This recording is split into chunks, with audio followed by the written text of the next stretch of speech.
So hello, and welcome to this is going to be our first kind of our first game spotlight video for the Black Games Archive. My name is Samantha Blackman, and I am an associate professor at Purdue University, and I am joined tonight by some amazing folks to talk about an amazing game. First of all, we have Evan Narcisse, who is a writer and narrative designer, who's here to talk with us tonight about Dot's Home.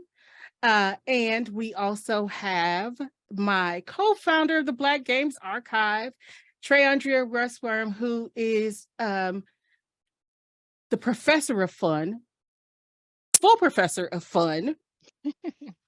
Yes. At Newly USC. promoted. Newly promoted, newly full at USC. How are y'all doing tonight? Good.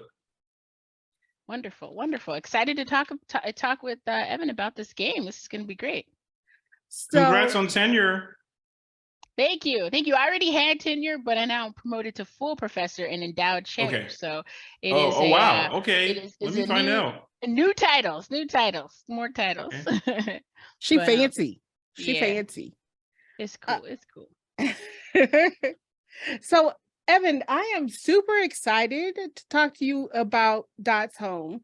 And I know Trey is as well. So let's get started. I'm gonna cheat. Oh my gosh, there we go. Do we want to set up the game at all, or? Yeah, we are. So the game, well, how about this? How about you do it? I mean, this is your game. I'm gonna turn the volume down. Yeah. So can you tell us about Dot's Home? One of many who worked on this game, but Dot's Home is a time-traveling adventure game that walks players through the various policies, attitudes, and interventions that have limited where and how Black people can create places to call home. Our main character, Dot, is a young college student living in her grandma's house, and through an unforeseen turn of events, she acquires a magic key that lets her travel back in time and throughout her family line, and sees different family members at crucial decision points as they're trying to figure out where and how they can live. So the game kind of speaks to the political realities that surrounded Black homemaking throughout the decades, and some of the attitudes that make the supposed American dream of owning a home a rigged gambit. Thank you for giving us that great setup. So I have to ask because this game and the story really resonated with me because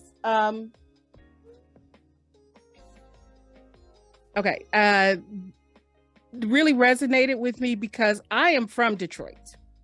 And the story of Dot's grandma really kind of felt familiar because it felt a lot like my grandmother's story, right? My grandmother and at the time, my grandmother, her husband, my mother, and her younger sister moved from rural Alabama up to Detroit, right? To kind of start over, right? Because of things, of course, you know, the usual racism existed everywhere, but racism, the lack of work, etc. in rural Alabama. And then so they bought their first home on the same kind of land contract that Dot's grandparents did. And also, interestingly enough, I bought my first home when I was in my 20s, the same way, right? Because this was like something that my family understood as a possibility, but also to think about it kind of as in the kind of mercenary ways that land contracts do exist, is pretty interesting. So my question is this, is why this story and why specifically Detroit?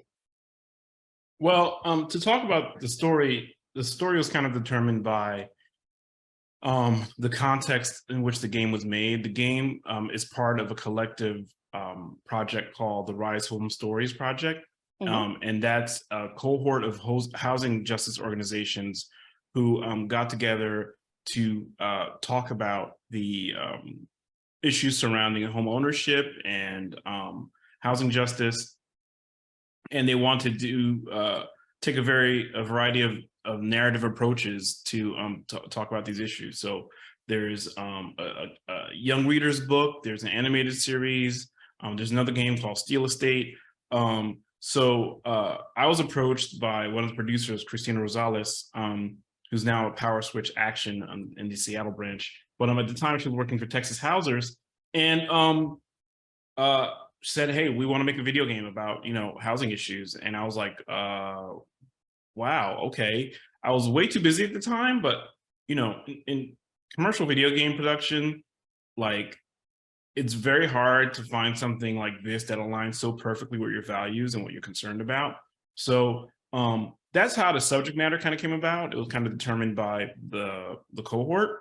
In terms of like specifically Detroit as the setting, I think I don't remember if it was an individual decision or not, but I think we all agreed that Detroit is this place that, for one, is a massively important epicenter of Black history, right? Like, it's one of the sites that, it's one of the places that was transformed by the Great Migration and the auto industry. And then you have great culture like Motown and house music coming out of Detroit. So we thought it was important in that regard. But also the narratives around Detroit as a failed city really are fascinating and white supremacists to their core. But this idea that like, oh, there's vacant houses in Detroit that you can buy for pennies on the dollar, and they're just there, like nobody lives there. This idea that like these structures once held and populated and in some cases created by Black people and other marginalized people, underrepresented people, under-resourced people, like they were just there waiting for, some saviors from outside of the city to save, right? So we want to dig into this kind of current mythology around Detroit and see it through the eyes of a multi-generational family that's lived there and explore how they got there, how multiple generations have created struggled to create a place called home. So, that's my long-winded answer to your first question. Not long-winded at all. I think it's absolutely fascinating, right? Especially when we start to think about, excuse me, like you said, the thought that, that this was an area that, people didn't live in. They were abandoned houses, and not thinking about like how Detroit kind of evolved into the space that it was, and how, like, especially like in the late 60s, when we start talking about stuff like white flight, and then we start talking about the gentrification of the area, because like I said, I left Detroit to move to Indiana in 2000. So I sold my house in 2000, and that was kind of there was a housing boom then, right? And then like almost immediately after, it was so strange because in the downtown Detroit area, where there were people who had lived in these kind of large historical houses for generations, were losing their houses for several $100s in back taxes. And you have folks who were coming back in from the suburbs and buying up this property, and Black folks in the city of Detroit were being priced out of the city of Detroit, right? You couldn't buy a house or a brownstone or a condo in downtown Detroit for less than like $250,000. It was absolutely ridiculous. It was absolutely ridiculous. So like when this game first came out, that's like I said, it really kind of resonated with me because, and I still consider it my home, right?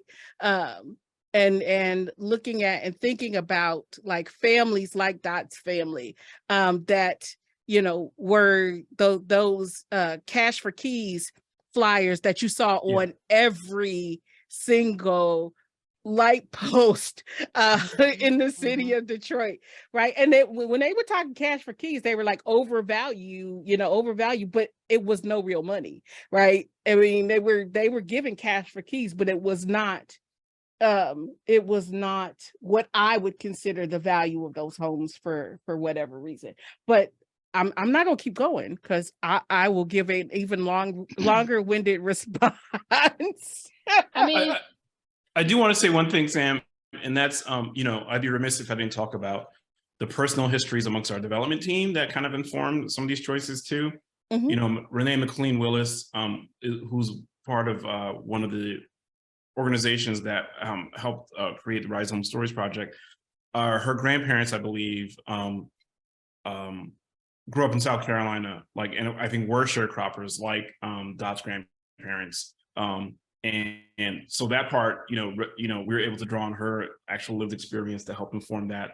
And Neil Jones, one of our designers, lives in Detroit, and, you know, again, has lived experiences, personal history with exactly the kind of thing that we're talking about. So, you know, there's that, and there's also, you know, one of my writing heroes, Dwayne McDuffie, is a comic book writer who also wrote video games and animation. Grew up in Detroit, went to the Roper School, and, you know, like, you don't think about Detroit. Actually, I shouldn't say this. The mainstream media narrative about Detroit does not present it as a place where there's a Black middle class. But like, if you know people with connections to Detroit, you quickly find out, of course, there's been a Black middle class there, right? It's just, it was devastated by all these kinds of policies. When you're talking about who can buy a home, you know, it's like, okay, we know that the game is rigged against us as people of color and marginalized people, right? So I also explored this stuff a little bit in a comic story that I wrote about Amazing Man, who's a DC comic superhero. In his publishing history, he was the center of a storyline around the Sojourner Truth homes during World War II, where these were homes that were built for workers as part of the war effort. And white folks didn't want Black people moving into those homes, and there were riots around that. So, you know, this Detroit is a place where disenfranchisement like was really like honed to a nice edge, and those strategies were wielded against Black people. But yeah, we can keep going with questions. well, I mean, I wanted to jump in and say that, you know, it's so important that this game is about Detroit because, as you both are sharing, you know, Detroit has a sort of particular history when it comes to stories of Black home ownership, in the pursuit of not even Black wealth, though Black home ownership is a key cornerstone in any effort to build Black wealth. It's like impossible without this, apparently, like generationally, it is just not possible. But just in terms of stability, right, and doing all kinds of things to preserve neighborhoods, to stem the tide of gentrification in these major cities. So I think about Detroit.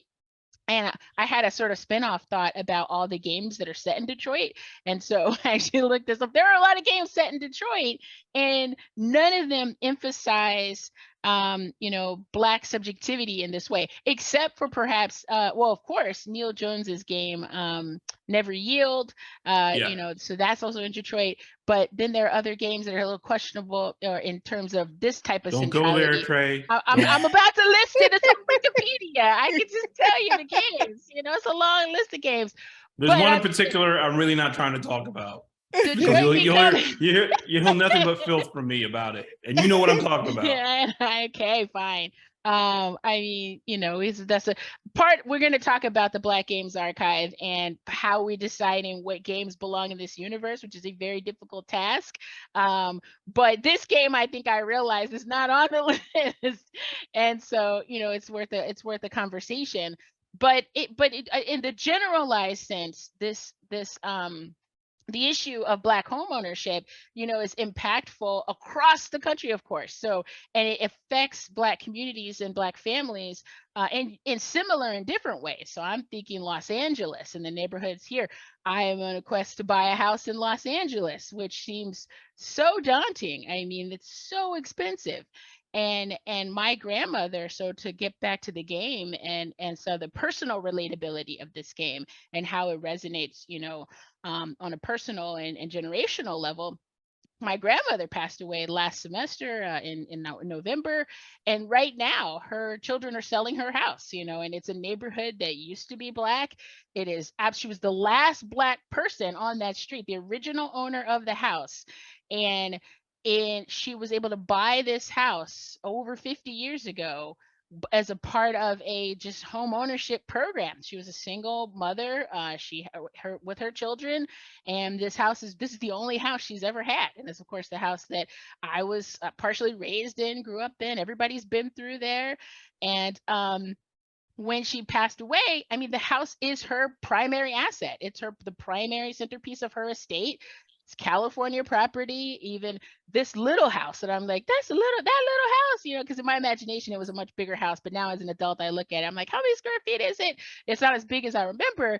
But even this modest house, is a part of her financial legacy and stability. And she was able to leave this on to folks, her children, who really are going to benefit from this, and then their children are going to benefit from this. So there's part of that story that resonates with me and Dot's story in the game.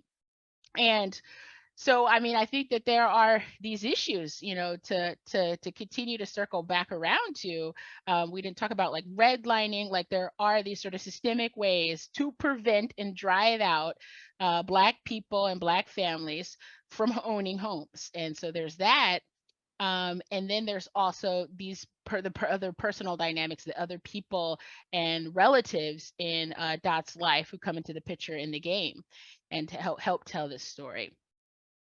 So yeah, I wanted to say that, that aspect of it resonates with me, and I think it'll resonate with it resonates probably with a lot of players, as well as the developers who made this game. But one question I had is just, it's not even really a question. It's like, we're getting a game about a Black woman here, a playable Black woman character. So let's just reiterate the things that it is. It's a time traveling game, right? So you got the speculative aspect of it, to be able to go and there's it's called chronopolitics, when you're thinking about the like politics of time and time shifting, and how Black experiences and subjectivities are not always experienced in a linear way temporally, right? And linear would indicate that with time, there's a certain amount of progress, social progress, political progress, economic progress that we would expect.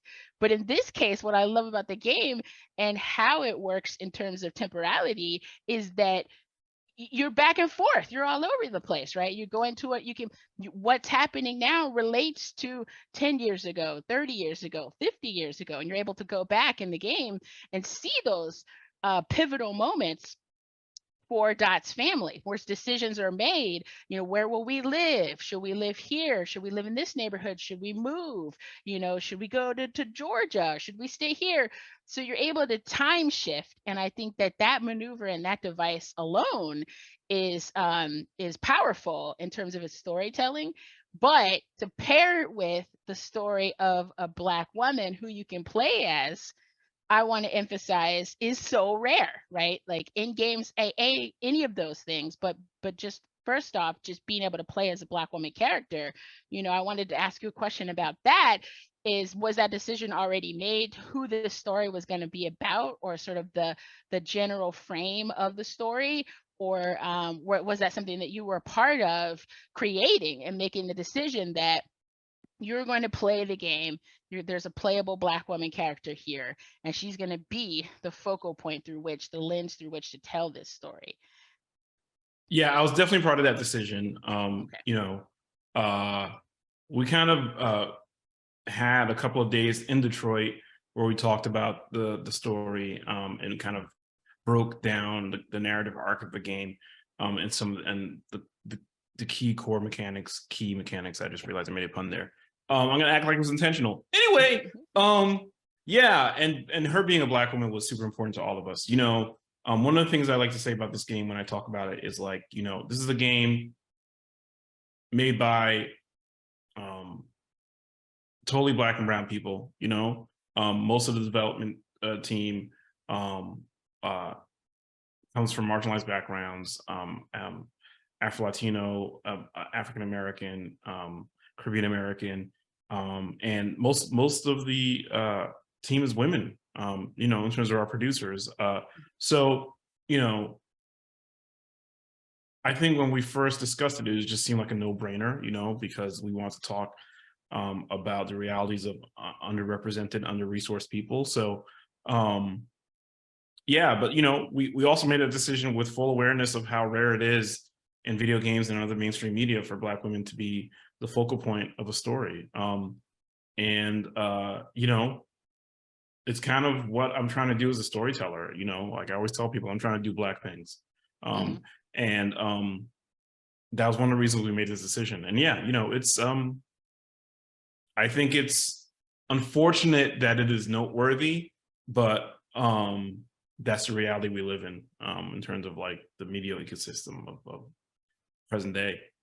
Yeah. So I was trying to figure out what are the statistics. It's very difficult to say, but it seems like as of 2022, only 8% of video game protagonists are Black women. That seems very high to me. I don't even think that's playable, right? That might be protagonists, Yeah. and that's definitely not playable, because I have played a lot of video games, and we have this tool, this archive that we're creating, so we got some ability to go and see like what's the deal here. But I would venture to say it's a handful of characters that are playable, if you're not counting like fighting games and other games where yes, you can play, but I mean sort of like a narrative game experience where the lead is a Black woman. Right. They're very, very, very few, right? Way I was going to less. say, like, some of those, that 8% is probably including some ensemble cast members. You know, me and my friends who cover pop culture always talk about Black people as DLC, right? We're not there at the beginning, and maybe we got added an add-on to some of these fighting games and whatnot. So I think there's probably a bunch of that in that 8% number. Yeah. Oh yeah, DLC, handheld games, you know, all the kind of the ways that Black female characters, even playable Black female characters, are marginalized in a number of different ways. Like you get like in Dishonored, you get Billy in Death of the Outsider, which is, you know, DLC for Dishonored 2. Or if we talk about Assassin's Creed, if we talk about Liberation, where initially you only get the Black female character on the handheld, and then you get her on a broken, it was on Vita, and then or you get her on the broken remaster. But always. And she had like one DLC in one of the other games. That was it. And I'm like, okay. Yep. Only low-key one of the best characters in the franchise, but okay, y'all. We absolutely know what you're doing, and we know why you're doing it. Yeah. Avaline sold me a PS Vita, and I won my money back. I really think that was the only game I tried to play on the Vita, and I still have the Vita, and Sony stopped supporting it shortly thereafter. So yeah, there's a very short list of Black female playable characters, and I wanted to sort of make sure we acknowledge that this is not only a powerful context and a powerful story with really interesting mechanics like the time shifting, and it's also, you know, telling that story through the lens of Black women's experiences, and I just thought that was great. Sorry, I didn't mean to cut you off. So I want to talk about the time traveling aspect, because the time traveling aspect and this section of the game where we're at now, when Dot is going back to her parents living in the projects, right? The time traveling aspect, I think, does an amazing job of showing how the same issue with housing and resources and gentrification, how it kind of transcends one period of time, and we see it in different periods of time in different housing situations, right? So when we talk about Dot's grandparents, right, being sharecroppers. I think in the game, they're coming up in the 50s. Yeah, mid to late 50s. Yeah. Okay. Yep. So they're coming up in the 50s, which is actually interesting because that's about when my grandparents came up. But then here we have this issue with her parents in the 90s, and I very specifically remember in the late 80s, early 90s, when they tore down the projects, right? They started tearing down the Brewster projects and started building these townhomes and putting people in these townhomes, or, you know, trying to pretty much move them out of this area because they could charge more money for the townhomes when we start talking about stuff like Section 8 housing and such, right? So just like looking at how we still have these same issues over numerous kind of generations and in numerous housing situations, the time traveling aspect was kind of brilliant, right? There's kind of no better way to kind of demonstrate that kind of cross generationally, right? So yeah, kudos. I love that, right? Because I mean, like I said, I remember because I had a friend whose family lived in the projects when they were tearing the projects down, and then they moved in with family members and then moved into one of the townhomes that replaced it. Just and thinking about how that shift occurred, and there was not only the same things that Dot's father was worried about in terms of like a sense of community was a very real thing that happened when that transition happened. So I was like, well, Dot's dad was right. It kind of happened. Yeah, you know, I mean, all I'll say, Sam, is that like choosing to make this a multi-generational story and a time travel story was very intentional because, yeah, we wanted to compress time and the experience of living through these things in a way that like would highlight the cyclical nature, the persistent nature of these issues for Black folk, right? And you know, those of us who, you know, are now coming to home ownership, right? We talk about gentrification by that like nomenclature, but like before it was urban renewal, you know, there's always some way to talk about the politics of displacement around Black homeowners and other marginalized and under-resourced people. So, you know, the time travel thing was like, yeah, guess what? This happened 50 years ago, 30 years ago, 20 years ago, and today, you know? So that's definitely the reason we chose that. Yeah, and when you talk about, you know, some of the causes of displacement, there are many, and I think that they're very unique to each city and region. But you know, in the California scope of things, like San Diego, LA, San Francisco, a lot of it is the tech companies. It's the you know, really priced out. So we want to. I sort of see an irony in that, in the sense of the medium of games. It has so much potential. This sort of visual narrative kind of storytelling has so much potential to kind of get a story like Dot's story and her family's story out there and get new generations of people, because I could see playing this with kids in my after school program, for example, and using it as a teaching tool in that sense. So on the one hand, you know, the technologies are ripe for this type of intervention.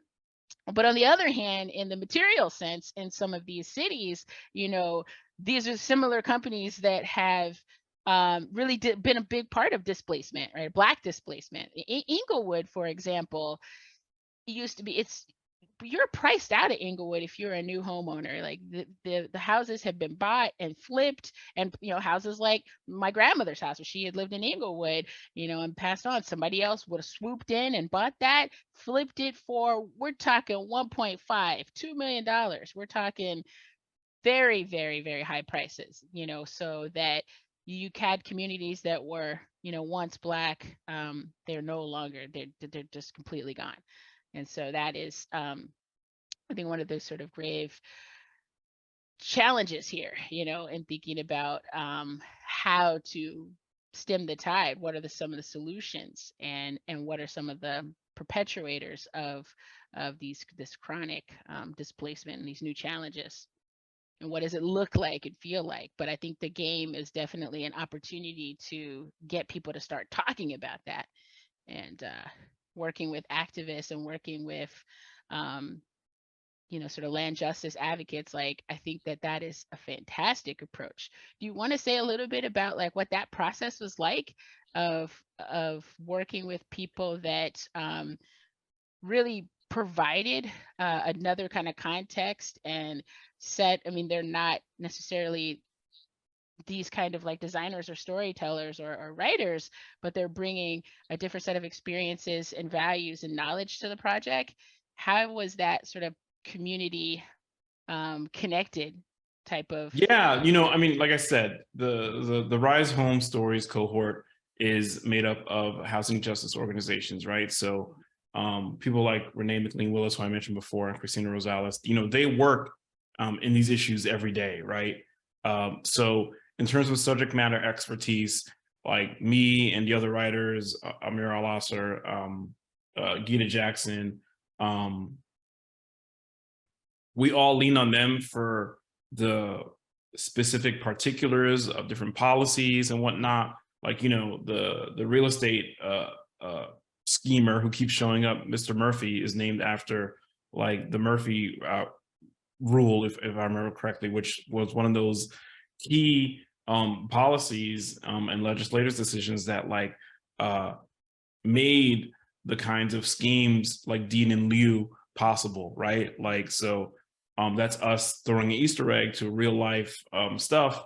But also, you know, like having these organizations be part of the creation of the game, like helped anchor it, you know, the fantastical nature of it all and like real kind of like policies, right? And consequences, right? So, you know, this isn't like a science fiction take on this subject matter where we're putting it on another planet and we're, you know, turning the Black people into an alien race or something like that. This is like, no, this is super grounded.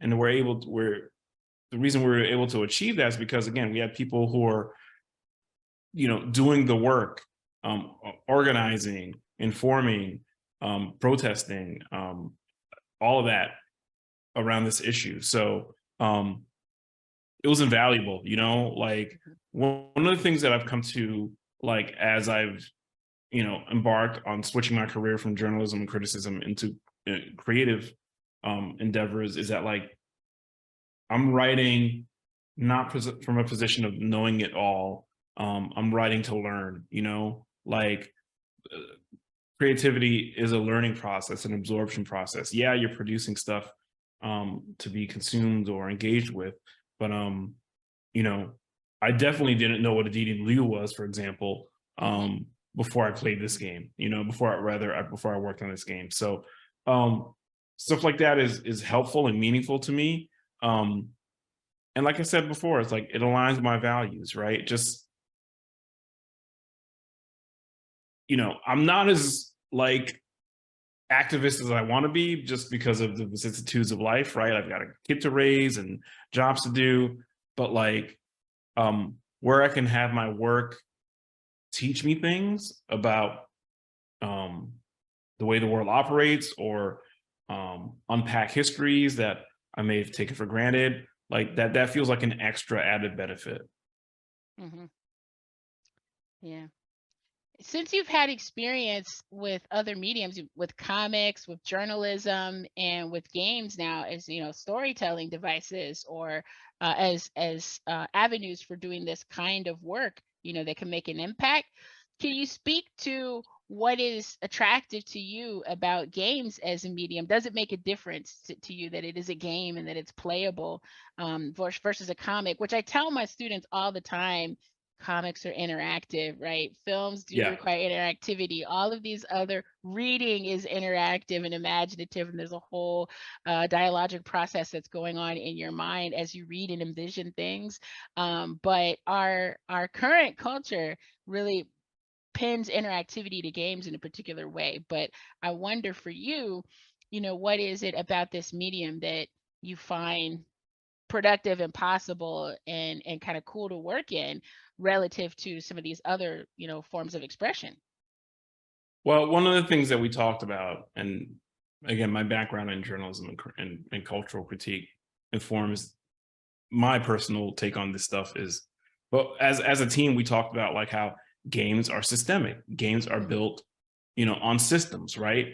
Like where can you go? Where can't you go? You know, the literal like thematic tentpoles of this game, right, are things that games en masse reckon with all the time as they're being built, right? You know, the flow of information, dialogue choices, you know, these are all things that we take for granted as mechanics in games, but in the real world, like these things can make or break your future, right? Like your livelihood, your sense of community and safety. So yeah, games are built on systems, and we want to use a video game to highlight the systems that are sometimes unseen, unexamined, that again control where you can call home, you know, where you can build a home. So video games felt right for this story. And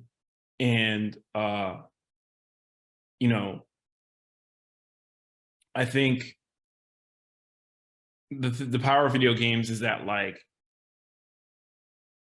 the invitation to play, right? You know, can serve as a bit of a Trojan horse to engaging with deeper issues, and that's something we want to achieve on this game. And you know, thankfully, a lot of the feedback we've gotten is that, you know, we were able to meet that goal, right? Like that, yeah, you know, I'm laughing, goofing around, listening to Dot interact with her grandmother and whatever.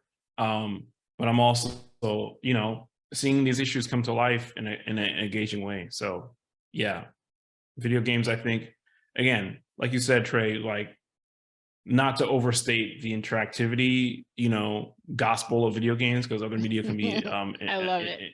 interactive too. But there's a special power to the controlling an avatar aspect of video games that I think is a differentiator with other forms of media. Evan, we just made the title right there. Video games and the gospel of interactivity. I mean, there we go. I love making titles. This is one of my favorite scenes in the community center, though. You know, again, we're starting to flash forward, you know, get back to the more present day context. This might even be futuristic. And meeting all the people that are in this community and what their various you know, stakes and needs are in a given moment. I like that a lot, and just the idea of a functional community center, right, in a story that is about systemic issues and in a medium built on a medium that also lets you kind of exploit these systems. So I like how all of that kind of works together. And here we are walking through the downtown and seeing what's happening with the theater, the Greenlight Theater. Yeah. Is it going to be in business or is it not going to be in business? I don't think I got a good ending, guys. I got an ending that was I think it was maybe the neutral. If there's a neutral ending, it didn't seem bad, but she was. Well, it's the ending where she's living in the suburbs or something. She's living like by herself. I felt bad. I was like, this is not what I intended. Yeah. You know, but it wasn't the ending that I thought I was trying to get, you But know, of her being removed and by herself. I was like, wait a minute, this isn't where I want to live. I want to go back for a second to talk about like the scene in the interfaith community center, right? So again, to talk about kind of the ways that we see like the cyclical nature of this housing crisis, right? Because if we think about like in the 80s and the 90s, when you had this huge influx of folks from the Middle East into the city of Detroit, right? And I saw something funny the other day on Twitter, because occasionally there's some stuff funny on Twitter, right? Somebody had and it was clearly someone from Detroit, because they were like, what's your favorite city in the Middle East? And somebody said Detroit. And and I was like, yep, because I mean, statistically, for a good portion of the 20th century, the Detroit had the largest population of folks from the Middle East outside of the Middle East, right? And so you have these folks who are experiencing kind of the same kinds of issues with being able to find housing because of discrimination that are Middle Eastern, right? Or that are Middle Eastern. So it's interesting the way that we see this kind of thing cyclically, and the ways that we see how they change. Because I always say it's always interesting, like when we get different populations of folks experiencing the same kinds of bias, because we never solved anything with bias in previous populations, right? So I mean, in Detroit, you had it with Hispanic folks, because there's always been a large Mexican population in Southwest Detroit, and then also with Middle Eastern folks in the 80s and 90s, who eventually moved out into Dearborn and other kind of surrounding suburbs, but still had a large presence in the business communities in the city of Detroit.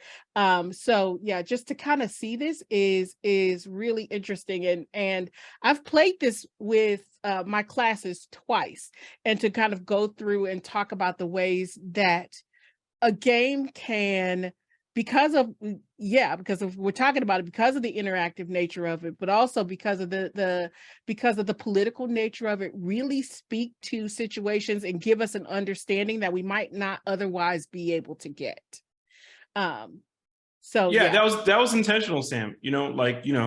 We talked about, again, the persistent nature of these systems, and how, even when it's not necessarily just Black people, it's anybody that finds themselves politically marginalized, and then scapegoated, like capitalism needs demons to foist its, mechanisms on, right? And if it's not us, it's somebody else, and like, at the risk of sounding too soapboxy, like, we wanted to highlight the intersectionality of these oppressions, right? Yep. Like they were honed and perfected on us, largely, right? And then poured it over to other, marginalized communities. And, that's why, if there's going to be change made in the real world, we do have to have a politics that's multiracial, and marginalized across and stretches across different marginalized communities. So I think that's what the beat that we want to hit with this aspect of the game in this chapter. And I loved how so much attention was given to intersectionality, because you also have queerness there too, right? So you have like interracial, intercultural, and then you also have queerness there. So it's like we all need to figure this out, and we all have to figure out how to meet our individual needs and our kind of family needs, but also collective needs. And so that's all referenced there for me in these interactions and family dynamics particularly. So I think this is the part of our conversation where we shift to just talking about for a moment why we chose Dots Home as not only a part of the archive, of course, but also as a part of a feature story, so a feature game that every quarter will have different games that are featured, but we wanted Dots Home to be one of the first games, right there.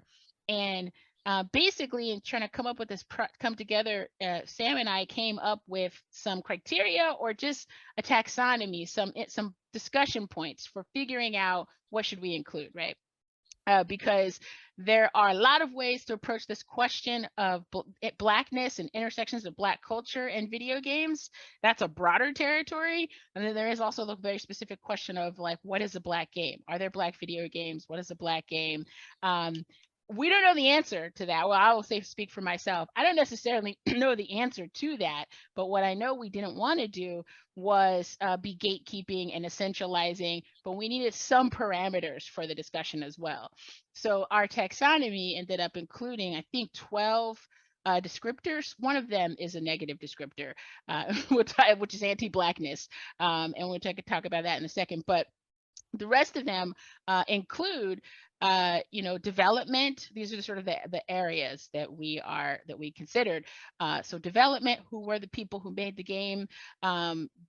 Black cultural traditions, how referenced are those situated as the game in that sense? Politics, ideology, history, that's all one thing. narrative themes, playable Black characters, are there Black NPCs, intersectionality is another one, and then there's some other areas like fandom. Is there a wide sort of fandom around this game? Modding culture, because a vibrant modding culture can totally change a game experience and suddenly make it Black. I'm looking at you, The Sims. Anti-Blackness is something that, again, even if it has some of these other things like Black cultural references and characters, it might also be patently anti-Black and racist in its treatment and its themes and its characters. So that's the sort of negative descriptor that even if we have a game on the list that has some of these things, it might also contradict with its anti-Black like ideologies. So there's that, and then there's character creation. Sometimes robust character creation systems allow people to kind of role play in a way that would be it's meaningful in this conversation. So we figured out that Dot's Home has 7 of these 11 descriptors, putting anti-Blackness off to the side. Then we do not see this game as anti-Black. So Good. That's pretty strong. That's pretty strong. I imagine that you would score high on, is this a Black game, or how is this game relevant to Black culture and other traditions? This game will be high on that list, right? And our goal is that you'll be able to search according to different aspects of this taxonomy. If you're looking for games made by Black devs, maybe you'll check that and search according to that criteria. If you're looking for games that are made by Black devs and have Black playable characters, maybe that's a sort of meaningful curation of games that you want to look at, or you want to add some of these other components to it too. So we wanted to ask you, what is a Black game to you? Is that a thing? I mean, that's a tough question, but really, what is the broader landscape of like Blackness in games, and how does that resonate for you along these lines? You know, are there games that you've played before, or we could talk more about Dot's Home, that would come up for you of like, that was a meaningful experience in this particular context? Yeah, I mean, again, I have a background as a journalist and a critic, having written for places like Kotaku for a long time. And, this kind of consideration was always, something that I tried to work out in public in my writing. Yes, you did. Um, Which we're referencing also on the scholarship side of the site. So we have scholarship too. So you will be well represented there. But, I'm reminded of something I wrote about, Remember Me, which is a game made by Don't Nod, French studio that went on to make the Life is Strange games. And that game is a science fiction game where you play a Black woman whose name I can't remember. But I think it's Nil or Nell. Nilin? Yes. Nilin. Yes, Nilin.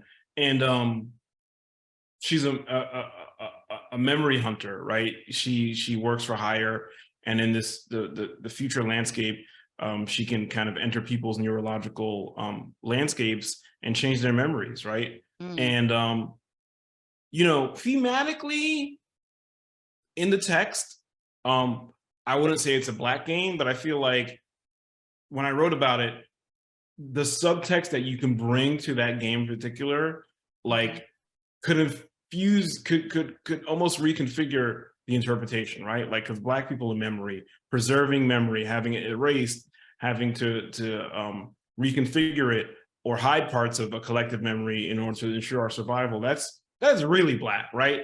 Do I think the developers that Don't Nod were aiming for that? Hell no. I think they landed there accidentally, and me as a critic and a player added that context. Again, more of that interpretive interactivity that we were talking about before. Yep. But to go back to the question, like, look, for me, and this goes across different media, but especially video games, where Black people and Black developers and creators are so underrepresented, such a small part of the landscape. Yeah. For me, it's okay. We know, if you look at data, which I don't have handy, that's y'all's job, but like, if you look at data, Black people over-index in terms of consumption and engagement with video games, right? So we are embracing the medium for all its faults and foibles and whatever, right? To me, that's part of the equation. The other part is, well, is the text of the game, is the experience of this game returning that embrace, right? So I can look at things like Assassin's Creed Liberation, which Sam brought up before and we talked about. That was I believe that was made by one of the Ubisoft's Montreal studios, and they had some Black consultants on it. I know the lead writer on that game, Jill Murray, and there are certain deficiencies in that game, right? Like they get some things wrong, straight up. But I cried when I played that. When I played Freedom Cry, Liberation, I was moved, but like Freedom Cry made me cry because it's set in Haiti, another Assassin's Creed game. So like, is the majority of the cohort making this game Black? No, but like, do they care about Black history and culture and folkways? I think, yeah, you know, they're not going to get everything right. And I think, you know, I don't know, another Ubisoft game, Watch Dogs 2, right? Is like a little bit trickier for me because, yes, there is a gesturing towards an embrace of Black people. But like, part of me has always wondered what Watch Dogs 2 is like, was this the marketing plan? Like, was this, you know, it feels really calculated, right? And I think that's one of the issues around Black representation in mainstream media and games specifically. It's like, okay, some of these development studios and publishers know they can score points just by putting a Black face on the experience, right? Like as the main character or NPCs or whatever, but like, does it feel hollow? Does it feel like it's still evoking stereotypes and tropes that like we're all sick and tired of? So that's one of the things that I think we have to consider, you know, and your guys' taxonomy like provides some tools for considering that. But, you know, like, look, I hate to sound pessimistic. Excuse me. Bless you. Pessimism makes me sneeze. But, you know, and Trey knows this because we've had conversations about like what the future possibilities of video games as a medium representing Blackness is. Like, the pessimism comes from like, when I look at the landscape of the medium, there's not gonna be a whole lot of all Black teams making video games anytime soon, I don't think. The team that I'm part of at Brass Lion is mostly people of color, founded by people of color. We're trying to center Black and brown people in our projects, including the one we're working on now. But that's a rarity, you know? Like, one of my inspirations as a creator is Milestone Media, which is this multicultural superhero universe. I know. Founded by Black people who were just like, you know what, we're sick of being on the margins of this industry. We're gonna make something for ourselves and for the people that we know are like us out there. So, video, you know, comic books are different than video games, cost of production, et cetera, et cetera. But video games at scale, the mass market AAA iteration of video games, like, isn't gonna get there anytime soon. Where I am more hopeful is the indie and small team kind of landscape. I think there is some impressive work being done there. So yeah, like that, you know, so that's like one on the taxonomy checklist. Like that's one that's going to get unchecked for most of these games, right? Like whatever's going into the archive. Like, is a majority of your cohort, creative cohort, Black? No. Next, right? So I do think we have to be flexible about with regard to like what we consider a Black game. You know, and yeah, something that's anti-Black, you know, that doesn't necessarily disqualify it, you know, like you can, you can center Black characters and Black stories and get it wrong, you know,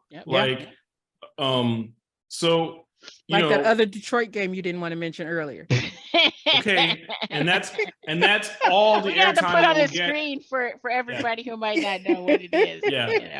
We're right here with the credits. We're gonna put on the side of the screen what this game is. But you know, like, look, fine. Let's talk about it. Let's talk about Detroit Become Human because I, you know, look, I don't know all your taxonomical descriptors, but like, again, I think you can look at that game and play that game. And there is a certain level of conversations like, oh, they're doing the thing, you know? this is a civil rights struggle that's been interpreted as a science fiction story. The main character is a Black person, et cetera, et cetera. But I feel like that game is maliciously extractive. Yes. It copy pastes our history and the history of our forebears. And it doesn't show any real insight to Black lived experiences, right? So, yep.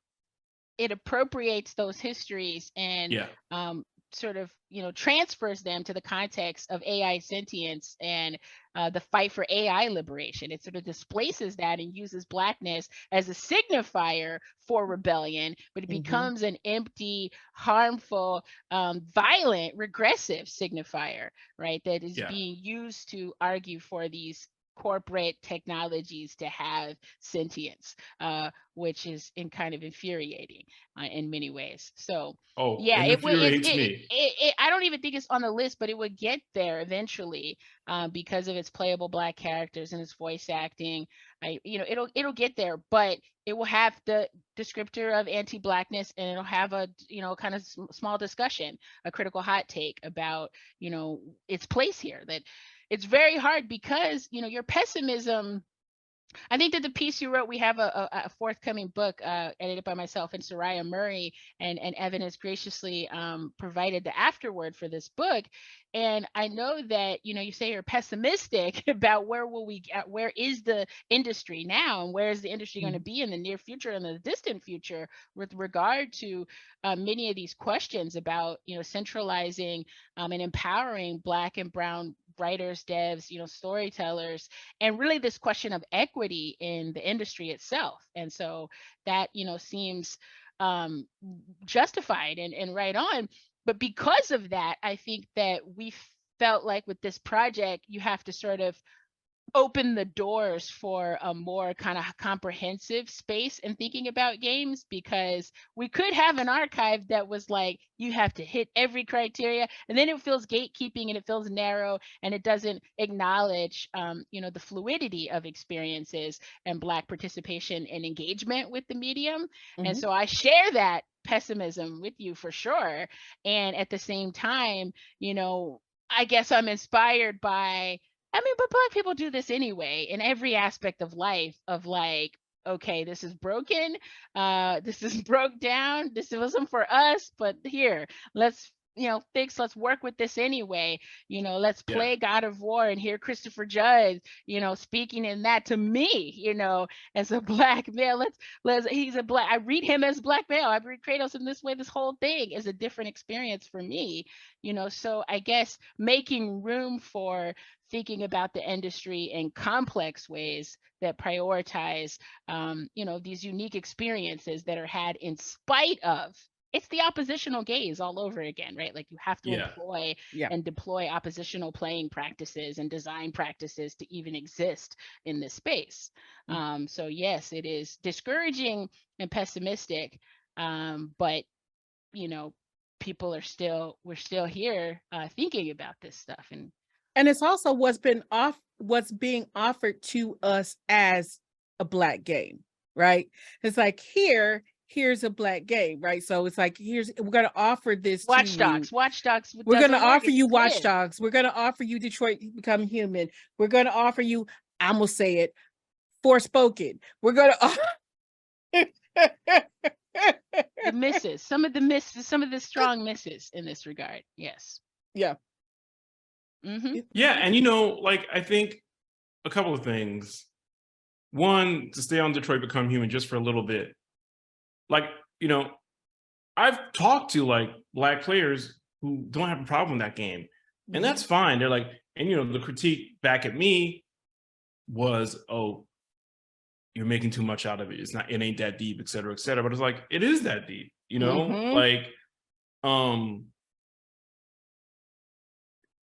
if folks posit that something like that is a gold standard, we're in trouble, Who calls it a gold standard? Who called that? Look, the game had its defenders. I'm not trying to and still does. Yeah, My not trying students to. love it. I teach a dystopias class, and for at least 2 years in a row, they chose that game as the game to play. And then we had to have a lengthy conversation about its challenges, in Yep. terms of race, and read it as this is not this is not a critical racial dystopia, which is what I offer as a term. This is not that. This is completely uncritical and reflexive about its racial politics. Mm-hmm. So I think that that's one aspect, the gap between critical and academic conversations and commercial and market-driven considerations, right? So I think that's one thing. And I think, hooking into that, there's the differentiation between thinking about video games as an industry, a business, and a medium, right? A storytelling medium, right? So like, those two things are not always the same. Dots Home was like not a commercial game, right? Like early on, we were like, okay, we're a bunch of freshman game devs working on a game that talks about housing justice, Black female main character. Mhm. You gonna buy this? Like, Mhm. and also there was the idea about like audience reach, right? Well, we want to be accessible for educational purposes. We want to be accessible for like academic purposes. Like we want to be accessible for, just curiosity, right? Like let's lower the barrier to entry all the way to the floor, to the point where it's practically underground, right? Like you can get this game on multiple platforms for free. So like, yeah, are we part of the video game industry then? Or are we part of the video game medium then, right? And that's like, I don't mean to split hairs here, but it's something I think about all the time. Yeah. And like, Sam, like you said, it's like what's offered to us, right? Like I've been on the dev side of video games for like 4 or 5 years now, and these things are expensive to make, right? And the risk aversion and the copycat practices that you see in games like happen for a reason, because they cost a lot of money. And as we all know, for like, these really resource intensive forms of cultural production tend to be status quo maintenance, right? They don't really critique the narratives around the politics of, like, say, Black lived experiences, for example. So, I think that's, again, why you guys have to come up with a taxonomy that is flexible, that it does invite debate, that will shift and react to the changing realities of producing these works. Because, like, man, I'm forgetting her name, and this is an indictment of my own memory and the cultural memory. The Afro-Caribbean woman who did Freedom. Mario Treme. Thank you. I got her first name right in my head. Yeah, but like, y'all. Okay, She's Black. on here. She in the archive. Oh, I know she is. But my point is, is she part of popular discussion here in 2023? No, she's not. No. And again, I laud you guys. You guys didn't have me on here to give you props, but like the fact that this archive is a thing that's being made, like, it is just so praiseworthy, because video games, like a lot of modern culture, like has recency bias and erases the past. Like, we're the first people to do what? No, you're not. Like, and if the first person to do something was a Black person, then we really need to remember that, and figure out the tools and systems that can help us remember that stuff, because it will get lost, it will get erased, it will get repurposed, and appropriated. So yeah, like the archive, the taxonomy, the discussions that hopefully it will spark, like, are super, super important, because these experiences, playable or not, are going to be around long after any of us, right? And my hope for Dots Home is that, like, if there's still a thing you can play it on in 50 years, whether that's your like your VR contact lenses like Jordi LaForge has, or whatever the hell else technology goes, like, the experience of playing it will go hand in hand with the experience of researching it and understanding like the context in which it was made, the intentions that it was made with, the people who made it and their lived experiences.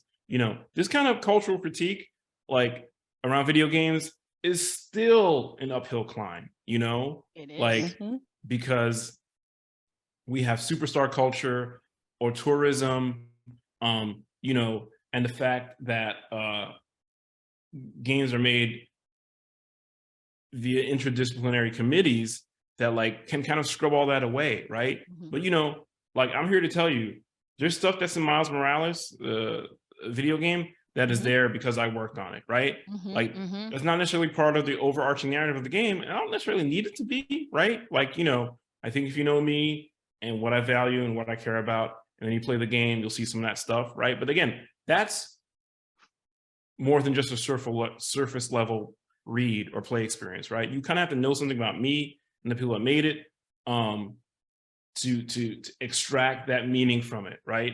And that's why this work is so important. We're gonna have you back on to talk about Miles Morales, because I got hot takes and reads on that. We played it I played it in one of my classes, and then I played it with a group of high school students as a part of a program that I run. And both of those experiences were just like mind blowing, you know, great times to really talk about what Miles was facing, particularly. No, I ain't gonna get into it. Okay. So we'll just have a separate conversation about that. But the last thing I wanted to say. See you next week. Yeah, the last thing that I wanted to bring up that you said that's really important to the archive is this question of ephemerality, you know, that you will not be able to play. So this is why an archive is important. Right now, the first run of this Black Games Archive is actually more of a database. It's a historically oriented database that allows you to figure out what exists and what has existed, right? Going back further than our recency biases. But importantly, on top of that, we're aspiring to have an archival component that is physical media and that will exist in places like the Smithsonian and a Strong Museum, because that gets to the heart of the question of, can you play it? You know, can you play what was the game? I was like, wait, there was Bebe's Kids. There was a Bebe's Kids video game. I'm like, okay, if there was a Bebe's Kid video game, I know it's impossible for me to play it right now. I would imagine it doesn't matter on what it will not work if I can find a copy, right? So we need ways of archiving this material and accessing this material that push against the ephemerality of technology, right? That it's always changing. And even many of these big companies with big, deep dollars in pockets don't have ways for you, don't want you to play their game from 20, 30 years ago. But see, Sims, a great example. That's a culture that is hostile to that kind of archival imperative, but we're going to be moving it in that direction, that these games that are showing up on the archive will also eventually have this physical materiality for them, so that you can, in 50 years, can you go and find this game and play Dot's Home? Yes, hopefully, with the Black Games Archive. This whole thing, so there's several things, right? This whole thing does make me feel justified in the fact that I have kept every console that I have ever owned. Yes, you should. You should have everything. Buy all the consoles and old computers, because Windows 11 or 12, whatever the hell it is. You have to run third-party software. I know this because I'd like to go back and play old games, right? You have to run third-party software that actually slows your computer down so that you can play. So, I mean, it actually is. But I think what is also interesting, and one of the things that I value about working with Trey on this project is not only kind of the malleability of the taxonomy itself, but the fact that Trey and I do sometimes tend to disagree. We always disagree. Yeah. I was trying to be nice and say sometimes.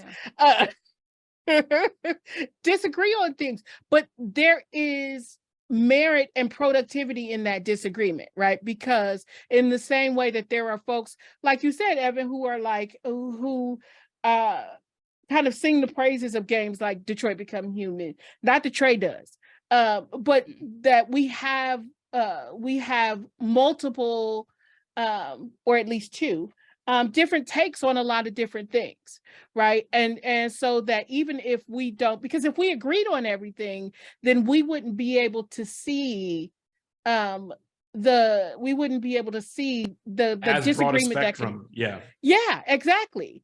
So I think it's important. I think it's important that we disagree, and that our friendship is strong enough that we Yeah. can argue and yell at each other and still keep moving.